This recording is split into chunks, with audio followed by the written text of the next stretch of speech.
most people know you as an activist, they know you as a journalist, they know you as a speaker, but they don't know the artist that you are. I mean, that you are such, first of all, you're an incredible poet and an incredible writer. And your sensibility and your empathy allows you to write really just beautiful stuff, powerful, engaging, heartfelt, disturbing, prophetic. You know, you started as a poet, and you have continued to nurture that through all these years. I want to talk about your process as a poet. You know, I'm glad I paid you all this money to be interviewed because you are really doing, you're giving me glowing reviews.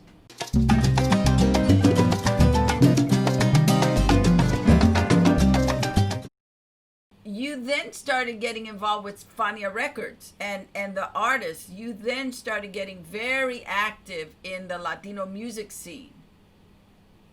Yes, I began to know the artists as people, not only as musicians. The first one I hung out with was Joe Bataan, who comes from my community, who knew my brother, who's now passed away, was part of the Dragons here. He was the gang guy, spent time with me in jail. So I automatically was drawn to him and Latin music. He was one of the fathers of Boogaloo, Latin Boogaloo. In fact, I wrote an article about him for New York Magazine, and it was put into the Congressional Record. Charlie Rangel put it in. I love him. I still do. We keep in contact all the time. I started there. I saw that Fania was the monster. Fania was the Columbia Records of the time, of the Latin world. They had Ray Barretto, they had Larry Harlow, they had Johnny Pacheco, they had Roberto Rueda, they had, I mean, every major artist. Tico, Tico, was a record company that was run by Morris Levy, and he had the big ones, the other big ones. He had Celia Cruz, he had Tito Puente, and he had Eddie Palmieri. But I got to know all of them, and I got to know the producers, I got to know the recording engineers, and I hung out with them. I would sit by Mungo Santamera's knees. He was talking, I would just sit there and listen to him. I would listen to Machito, who was like my grandfather, Tito Puente, who was like my father. And I began to pick up tidbits of information. Part of the education also was listening to those who are not musicians, but who are like lay musicologists. Rennie Lopez, for example, who taught me everything I know about Afro-Cuban music and showed me the significance of an older man named Arsenio Rodriguez, blind tres player, guitar player, who literally transformed the face of Latin music, wrote most of the great hits that salsa artists later recorded, but he was the one who started. So I got very much into it, and I began to study it assiduously. And now I'm considered a lay musicologist too. They call me often to lecture on these things. Um, to tie into the Latin music and your love for it, but also your helping people to know about it through your radio program. You have collected a lot of pieces from musicians over the years, like Yes. congas and outfits and just different things. And you are getting ready to start a Latin music museum. Yes, I'm working with my publicist Tonka and with several other people to put together not a museum immediately, but a pop-up exhibit, so that people can get interested and begin to fund the a museum. I have, for example, Ray Barretto's drums. The camera that I'm transmitting via is right on top of Ray Barretto's drums that he sold to me. I have Tito Puente's suits. I have Larry Harlow suits. I have Willie Colon suits. I have Hector Lavoe suits. I've got so much stuff.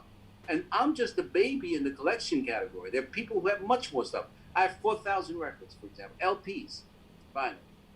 I have God knows how many CDs, thousands. Um, I love collecting. I love doing this.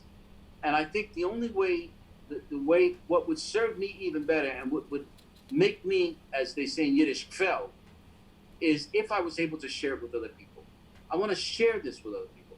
I want the young people to see we weren't always thugs. We weren't always running the streets selling drugs and killing each other. It's not true.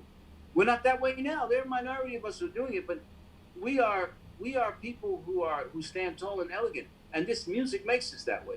Do you know that this music attracted was the one integrating factor in the 50s in America? When lynchings were going on, and in late 40s and early 50s, it was Jews and Italians who saved black music. They came in by the droves. They loved this stuff. They learned how to mambo. They learned how to cha-cha-cha. Our music can be the connecting factor. Our music can be the fact that the thing that connects everybody. Everybody wants to do the cha-cha-cha, like Sam Cooke used to say. So I think we can do that. I have all of these records, and I want to put together a pop-up museum, a pop-up exhibit in a storefront here in East Harlem, where people can come and actually see the record covers, the artifacts themselves, the costumes, and hear the music.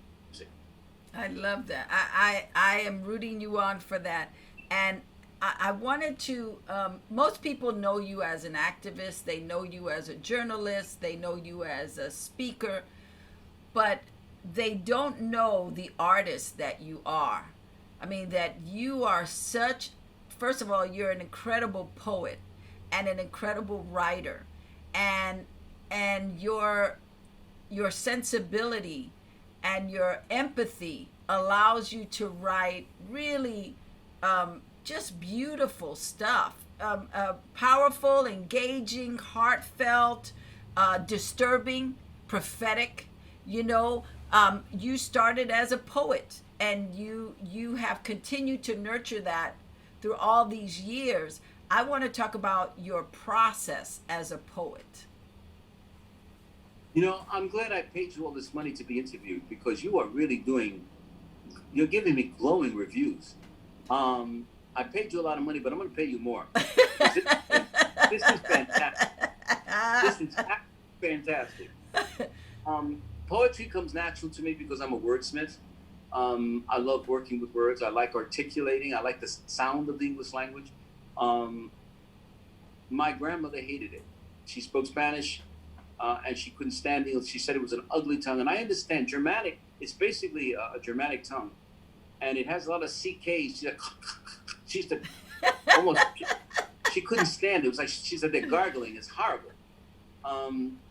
And she couldn't stand its harshness and its impersonality. I loved being able to do diphthongs, to be able to say TS, desks. I like that. I like challenging myself. That's a hard word, desks.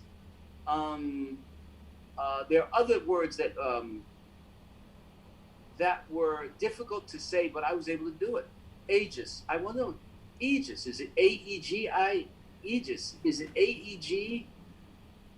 I mean, all of these things I was fascinated by. And I also learned that in order to get ahead in school, if you spoke articulately, you spoke well, the teachers loved you, even if you didn't do the homework. So I learned the English language, and I learned to love its transmitters. The authors I read motivated me. They fascinated me.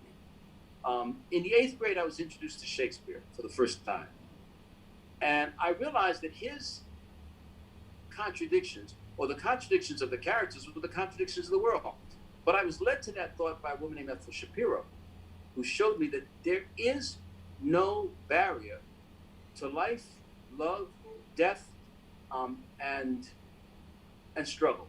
There's no barrier. Everyone goes through it. So she showed us. We went to Midsummer's Night Dream. We went to what grade? King Lear. What grade? I was in the eighth grade. I was in the 8th grade when I first was introduced to it. But I was already reading biographies, but I really got deep into what's his name? Ernest Hemingway, As the Bell Tolls, For Whom the Bells Toll. I love that movie. I love that book. He was an incredible man, the old man in the sea. these were stories that were universal. And I try as much as possible to be like him, short, terse, and to the point. Um, I loved who was the other author I loved a lot? Um, when I was growing up, as I grew, I loved James Baldwin. I was crazy about it. I love Leroy Jones or Amini Baraka, who is incredible with his stuff, and was able to describe blackness in ways that were so searing that you'd be a fool not to understand exactly what's happening to black people. I loved Einstein. I loved reading Einstein. I loved reading the philosophers. I loved Plato. After it's explained to you, and I did very well with philosophy. I don't know how it is that I did well in that, but I didn't do well in math. Usually they go hand in hand. I did horribly in math, but I did well in philosophy. Got an A+ in it the first time I went to college. Yes, words mean a lot to me, and it came to me easily. And I went to when I joined the Last Poets, they asked me to first be a carpenter, and I lied and said I was. I was not. But eventually Galen Kane, who was the head of the Poets at that time, realized I lied, but didn't bring it up to me.